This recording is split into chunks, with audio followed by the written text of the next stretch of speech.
Et yo tout le monde, je vous retrouve pour une nouvelle vidéo. On va parler de machine learning en C#.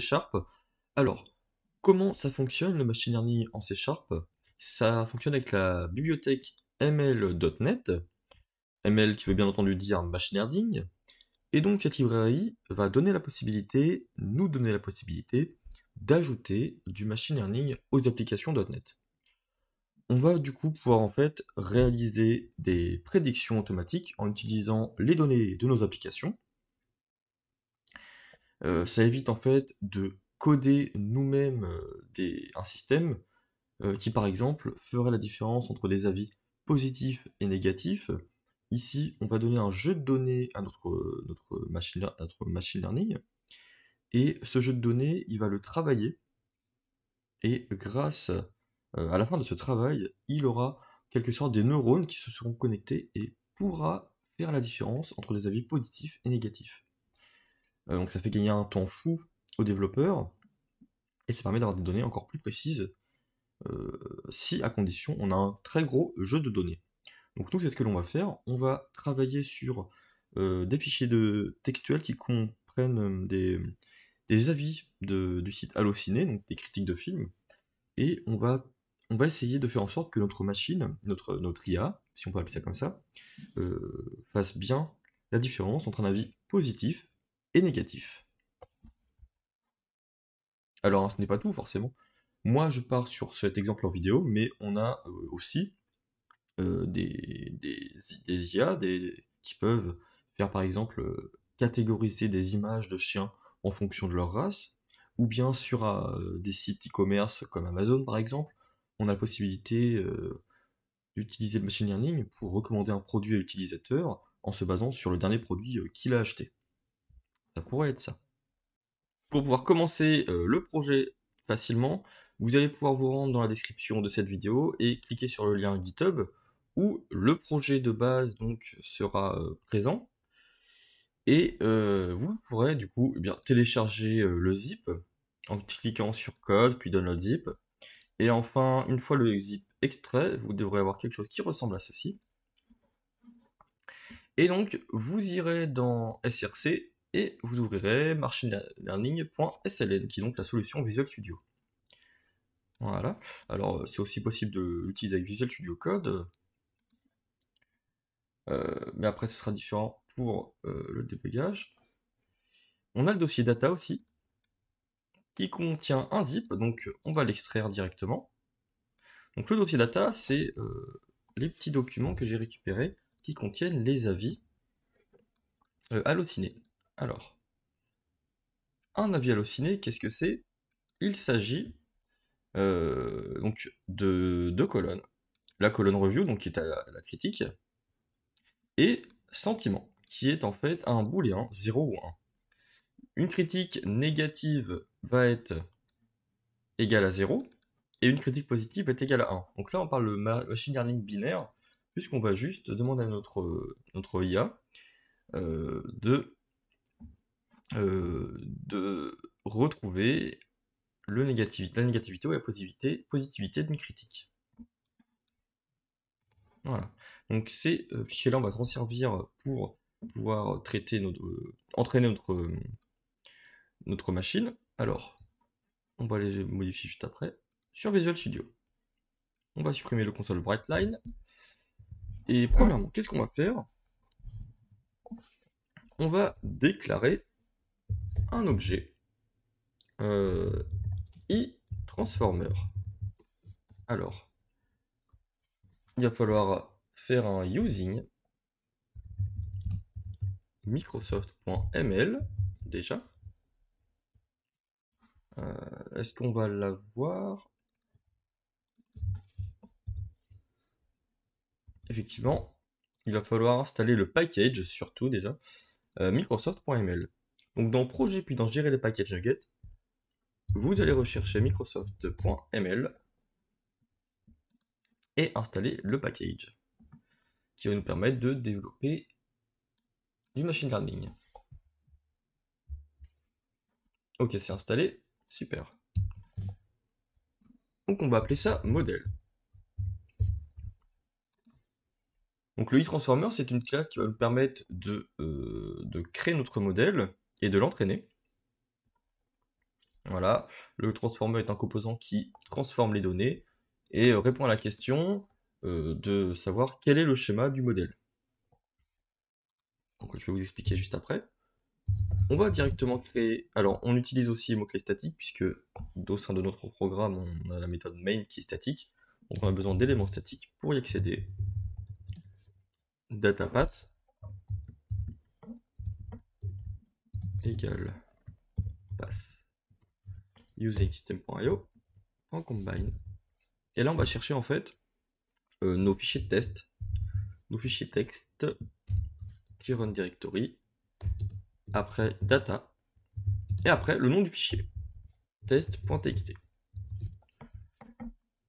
Donc ce que l'on fait, c'est que l'on va copier ces deux fichiers-là, on va mettre le CTRL X, src, machine learning, bin, debug, net50, je crée un dossier data, et je les copie ici. Voilà. Il nous faut un objet dans notre méthode main, ml context. Context égale new. Voilà, on l'instancie directement. Donc on retourne dans le programme.cs, et ce que l'on va faire, c'est bien évidemment affecter une valeur à notre modèle. Alors on va créer une méthode qui s'appelle getModel, hop, avec notre contexte en paramètre. On va créer une méthode publique statique iTransformer, donc ça nous retourner un transformer, getModel ou getTransformer, c'est comme vous voulez. Moi je l'appelle getModel, mlContext, contexte. Voilà. Et donc ce que l'on fait, c'est que l'on va déjà déclarer une variable data. C'est égal à contexte.data. Ici on parle de chargement de données ou de sauvegarde des données dans cette propriété. Et on va charger des données depuis un fichier texte. Datapath. On va donner plusieurs options. As header. On lui dit que oui, il a un header, puisqu'on a le nom des colonnes juste au-dessus du fichier texte. Et on va dire allocating true. Donc par défaut, voilà, séparateur char c'est égal à tab, une tabulation, donc c'est exactement ce qui est fait dans notre fichier texte. Donc si on regarde, j'ai mis allocating à vrai, puisque des fois on a des codes, par exemple la ligne 90 ici.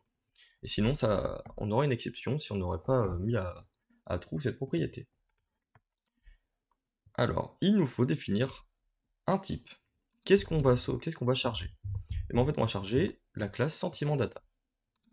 Voilà. C'est une méthode générique.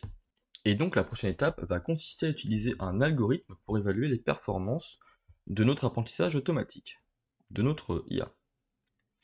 Alors, on va créer une variable var split data view égale notre objet contexte .data .train test split, qui est du coup le nom de l'algorithme que l'on utilise. Et on passe en paramètre notre data. Alors, l'algorithme train test split, qu'est-ce que c'est? Ça consiste à évaluer donc les performances de notre algorithme d'apprentissage en prenant l'ensemble de données, donc que l'on passe ici en paramètres, et en le divisant en deux sous-ensembles. Le premier sous-ensemble, le train dataset, lui va être utilisé pour l'apprentissage de notre modèle. Le deuxième, lui, n'est pas utilisé pour entraîner notre modèle, mais il est utilisé en tant qu'élément d'entrée. Ensuite, des prédictions sont faites et comparées aux valeurs qui sont normalement attendues. C'est ce qu'on appelle le jeu de données de test, le test dataset.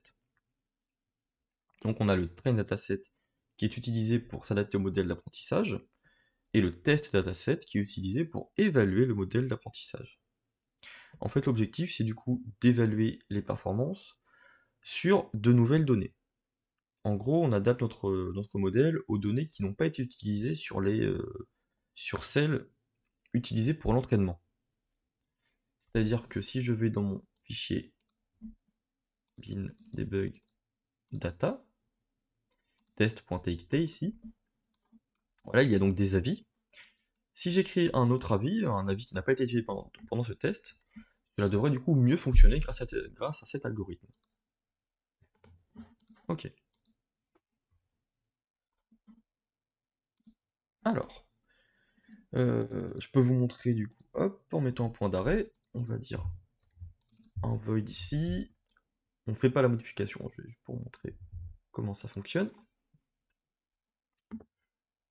Ok, split data view, on va voir que l'objet contient, comme je vous ai dit, le test set et le train set. Voilà, les deux sous-ensembles qui donc permettent à l'algorithme d'améliorer les performances de notre machine learning.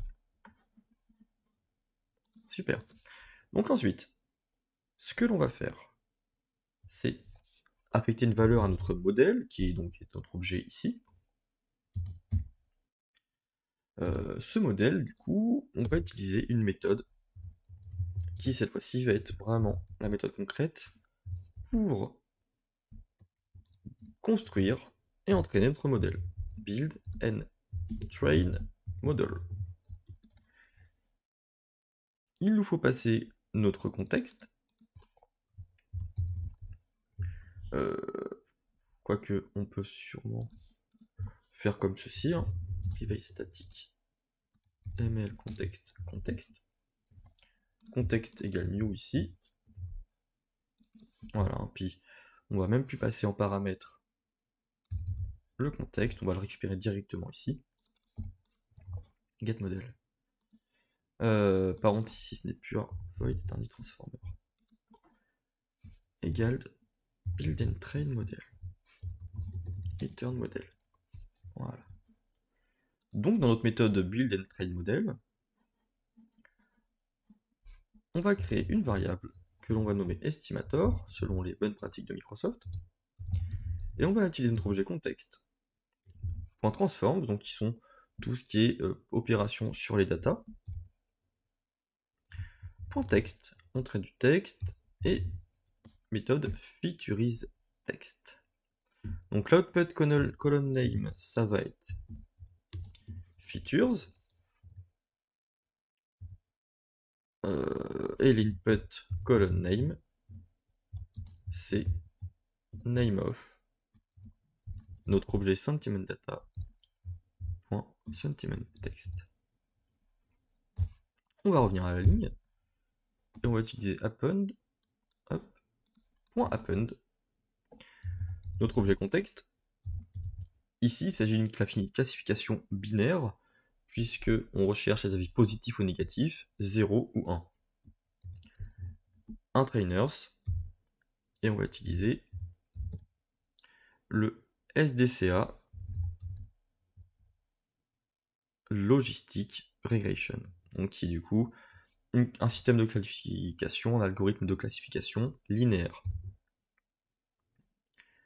Label column name label, feature column name features, donc c'est parfait. Voilà. Alors,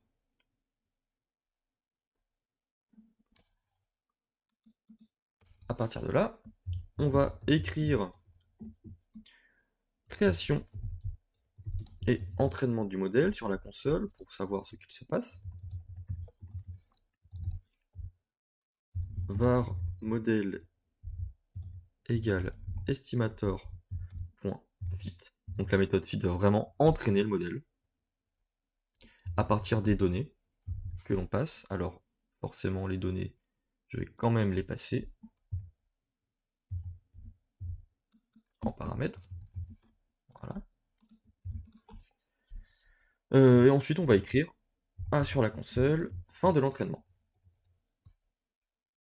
Fin de l'entraînement. Je return mon modèle. Alors pour plus de clarté, je vais mettre des espaces ici. Ok. On passe notre split data view .train set. Voilà. Il faut uniquement les données destinées à être entraînées. Alors on va créer ensuite une méthode d'évaluation qui nous permet d'évaluer la précision de notre modèle, qui ne retournera rien. Donc dans la signature de la méthode, on utilise public static void evaluate. On va utiliser notre modèle, donc on n'a pas besoin de le passer en paramètre. On va juste mettre en paramètre nos data. Alors, console write line, CTRL C, on va écrire évaluation de la précision du modèle. Pour faire le E accent aigu majuscule, il faut utiliser la touche Alt et 144. Donc appuie sur 1, 4 et 4, les uns après les autres.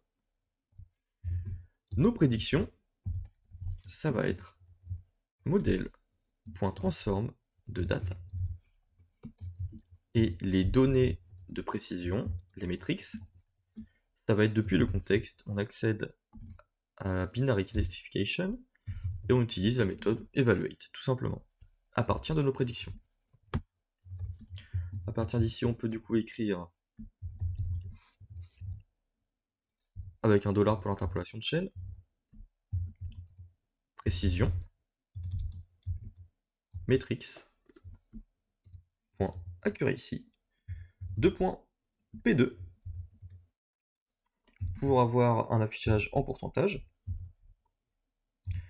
Et on va marquer console.line fin de l'évaluation du modèle. Alors j'ai oublié de fermer avec un accolade. Ok.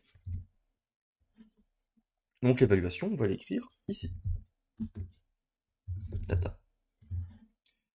On va faire quelque chose, plutôt que de, à chaque lancement du programme, de relancer la construction de notre modèle, on va le sauvegarder. Et on le chargera ensuite au chargement. Context.modèle.save, le modèle. Le schéma, on le retrouve dans l'objet data et la propriété schéma. On va l'enregistrer dans modèle.zip. Et donc avec la méthode getModel, au tout début, on va vérifier que le fichier existe. Si le fichier modèle.zip existe, c'est qu'un modèle est présent. Donc on affecte un autre modèle, ou on n'affecte pas, on retourne contexte un modèle.load modèle.zip et le schéma, il nous faut une variable out, donc on va en créer une à la volée, DataView schéma, voilà, modèle égale getModel. Ok. Alors est-ce qu'on a besoin de faire ça finalement? Ouais, le return, oui. Pardon, out. Comme ça. Ok, impeccable. On va pouvoir lancer notre programme. Alors, je vais vérifier. J'ai peut-être un test ici, oui. Ok. Donc, on va lancer notre programme pour voir ce qu'il se passe. Alors, je suis sur lequel test.txt pour ne pas que ce soit trop long. Donc, ça va se charger en mémoire, forcément. Le processeur va... Voilà, il entraîne le modèle. Ok, nickel. On a une précision du coup de 89% sur un fichier test.txt qui contient beaucoup d'avis. Il va contenir. Il contient exactement 20 000 avis. Et notre fichier training, pour la mise en production, on va dire, il y a 160 000 avis. Donc on peut utiliser le modèle train pour effectuer ensuite nos tests sur des avis qu'on aura récupérés sur Allociné. Donc il faisait 10 mégas. Alors, donc là ça va être un petit peu plus long. Et donc du coup, en ayant choisi le train.txt, on arrive à une précision de 90,64%. Donc malgré le nombre d'avis supplémentaires, on gagne seulement 1% de demi, mais en fait c'est quand même assez énorme. 90% c'est tout à fait respectable. Donc c'est cool d'avoir ça, mais il va nous falloir forcément tester notre du coup notre IA. Et pour ce faire, on va créer une méthode useModel. Alors, hop là, on va cacher tout ça. Public static void useModel. Ok. Il nous faut du coup un objet Prediction Engine, sentiment data, sentiment prediction. On l'appelle Prediction Engine, égale, on revient à la ligne, contexte, point modèle, point create Prediction Engine, sentiment data, sentiment prédiction, et en paramètre, on passe le modèle. Alors, n'oubliez pas d'ajouter système.collection pour pouvoir utiliser les système.collection.générique pour pouvoir utiliser ensuite enumerable. Donc on va créer une liste de sentiment data. Sentiments égale new avec les crochets. Tac. New sentiment data. Sentiment text égale. Voilà. Donc là on va aller chercher des avis sur internet pour pouvoir trouver eh bien des choses à tester. Alors, j'ai pris par exemple là, c'est la Game of Thrones. Si on prend la dernière saison, il y en a plein qui ne sont pas très contents. Donc, du coup, on va aller regarder. Ok. On va prendre cet avis-là. Voilà. On va en chercher un autre qui va être encore négatif. Et après, on prendra un avis positif. Sentiment text égale. Qu'est-ce qu'on va avoir Ok, la pire fin de tous les temps. Pourquoi pas. Celui-là, il est vraiment pas content.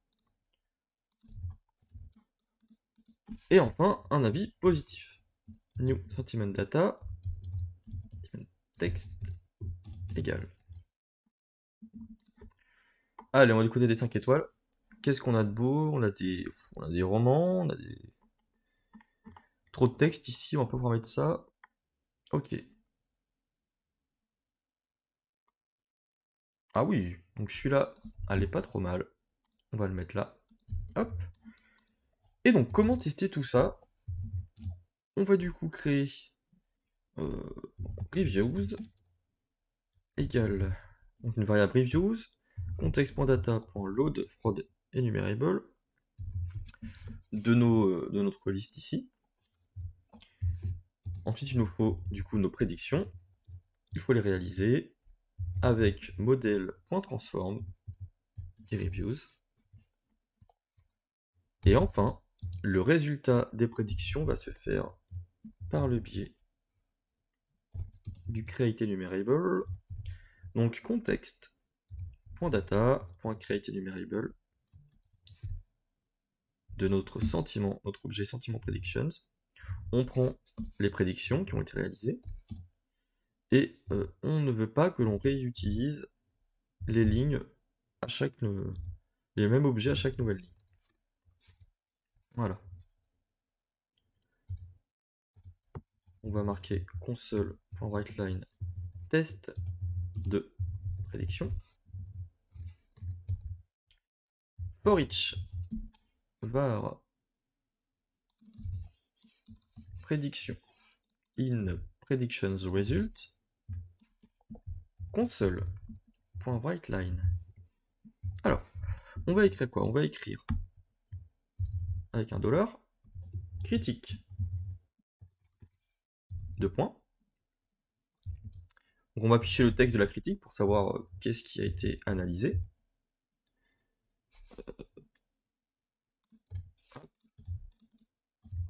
J'ai oublié un S. Prédiction.sentiment text. On n'oublie pas la collade. Je vais copier ça. Ensuite, on va écrire la prédiction. Prédiction.prediction Donc ici, on va tester si, parce que du coup c'est un booléen, si elle est vraie, hop, si elle est vraie, quelque chose, sinon autre chose. Ce que l'on va faire, c'est que l'on va déclarer une variable, prédiction égale, et on va copier ceci ici. Var prediction text. Hop. Comme ceci. Et il va nous falloir ensuite la précision, donc la probabilité en fait de est-ce que notre IA est sûre de ce qu'elle a fait, est-ce qu'elle est sûre de ce qu'elle a dit. Prediction, alors, il nous faut le dollar. Point probability.